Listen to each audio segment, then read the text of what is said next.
Welcome to an off-season edition of Begley's Mailbag, where we answer your questions about the Knicks and the NBA. And we're going to start off here with a question from the Cooler. And he says, the Knicks seem to have a serious logjam at point guard.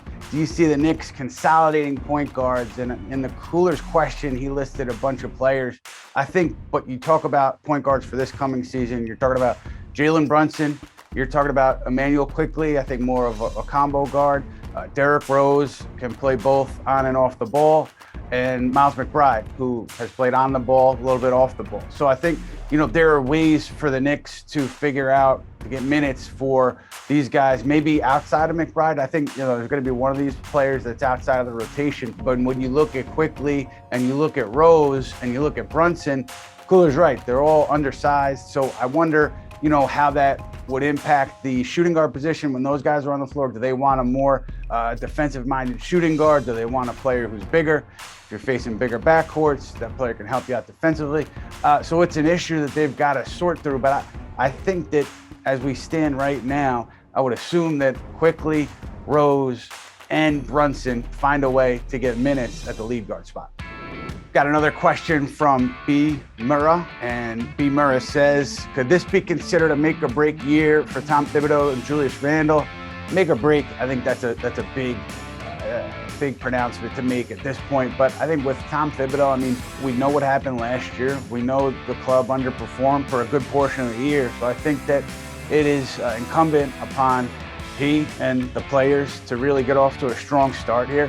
I would think that, a shaky start means that maybe somebody has to take a hit. And in the NBA, whenever somebody's got to be held accountable for poor performance, it's usually a head coach. So, make or break year, I wouldn't go that far, but I would just say that, early on, I think this team has to look solid. Tom Thibodeau, got to remind everybody, won Coach of the Year just 2 years ago with this Knicks team. He did not forget how to coach overnight over the course of his first year to his second year. Guy can coach, so I think it's on everybody, him, his staff, and all the players to make this thing work. Got a question here from Kivy. Kivy wants to know, barring another player getting moved, it seems like Cam Reddish is the odd man out of the rotation. You think it's likely that he is still here when the season starts? I think that there's a couple different ways to look at this situation with Cam Reddish. I know that there are people within the organization that would like to see him in the rotation, getting minutes. We know that Tom Thibodeau and the staff, they did not give Cam Reddish minutes right off the bat after he was traded to the team last year. Some injuries happened. He got a chance to get regular minutes, and then he got hurt. Now, this year, Jalen Brunson, Evan Fournier in the backcourt. I know that there were some people who are concerned about the defensive capabilities of that potential starting backcourt. I think that's where Reddish comes in.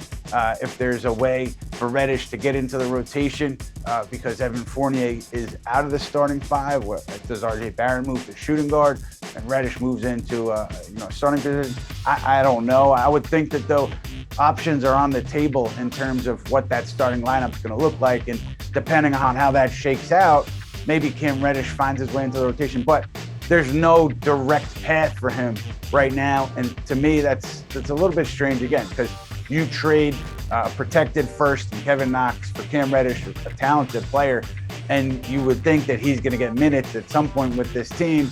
Well, let's see what happens. Andrew Abraham checks in and he says, what is the likelihood that Quentin Grimes gets the starting position at shooting guard with or without Evan Fournier? I don't know, likelihood, I don't know. I can't tell you. All I know is that, again, there was, concern over the idea of Brunson and Fournier in the same backcourt starting because of maybe defensive issues. So I think there will be and had been discussions about what would the starting five look like? What will it look like once Jalen Brunson is here? I think Grimes starting at shooting guard would be a consideration. I think RJ Barrett moving over to shooting guard would be a consideration. I'm sure there are a few other things under consideration when it comes to Fournier. Fournier sticking there and starting, I'm sure, is under consideration in some corners of the organization. But when you look at Grimes and the way he's played thus far in Summer League, we're taping this on a Monday before the Knicks play their third Summer League game. He's looked strong, and he's made a statement that he deserves minutes in this rotation. Again, just based on the Summer League play, which is not everything, but it's not nothing. It does mean something. So I would think that at the very least, he's in that rotation. Likelihood of him starting over Fournier, if Fournier is on this roster. If you want me to guess, I would guess that it is likely that there is another starting shooting guard that is starting opening night for the Knicks, and it's not Evan Fournier. I would say that is likely, but Grimes, I couldn't say right now. Got a question here from @KnicksFix. KnicksFix wants to know, would you say that a Mitch sign-in trade is completely off the table? Yes, Mitch sign-in trade is completely off the table at this point. With Isaiah Hartenstein and Jericho Sims under contract, in my opinion, he's very expendable. This isn't Joel Embiid we are talking about. And I think with the Hartenstein signings and Jericho Sims, his two-way deal getting converted to a standard deal, to me, it is for those guys to be behind Mitchell Robinson to start. You're paying him 4 years, around $60 million, so he's going to start. And I think part of it is with Robinson, you've seen him, he's gotten a couple knick-knack injuries and a couple significant injuries over his tenure in the league thus far, and maybe the Knicks are kind of protecting themselves against the idea that Robinson may miss a few games this season, and then Hartenstein can slide in as the starter, and Jericho Sims is showing you that he is a competent backup this coming season. Very young, still has a long ways to go, but the talent there is undeniable. What he brings to the floor as a player with very little experience is something to see.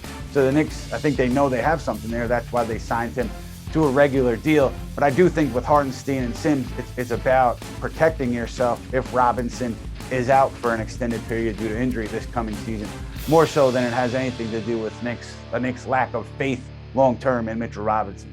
We've got one more from E. Stalling. And E. Stalling asks, do you think the Knicks offseason signifies that they've collected the youth they wish to move forward with, or that they were going to do anything to ensure the Brunson addition? I would say that it's more so the latter, at least my read on it, than it is like a total push and pivot to the Knicks fully committing to playing their young guys. I guess it depends on how you define youth, right? Because Julius Randle, 26, maybe he's 27 now, but he's still a young man. When Knicks fans, at least that I see, talk about the youth movement, they don't include Julius Randle. So it depends on how you define youth, but I think there was always going to be an attempt to try to get Brunson, and the pathway there happened to be shedding some veteran contracts that he signed just last offseason. But to me, a full youth pivot would include like trading Evan Fournier, which to me, Evan Fournier shot the ball really well over the course of the year for you last year. You need shooting. You don't have enough shooting if you're the Knicks. So to me, I'm finding a way to get Evan Fournier significant minutes on this upcoming team. But I know the Knicks had conversations with teams about trading Fournier, or Fournier's name came up in those conversations. So there was at least an interest, I think, on the Knicks side in seeing what was out there in potential Fournier trade. So that tells you that maybe they were comfortable getting off of him and moving forward. But I think that's the move that you look for when you look at a total pivot to the youth and committing to play the young guys. With regards to RJ Barrett, one of the big faces of their youth movement, I reported it, and I think it's still accurate. I think both sides have optimism about getting an extension done before the start of this coming season. Barrett, extension eligible going into his fourth season.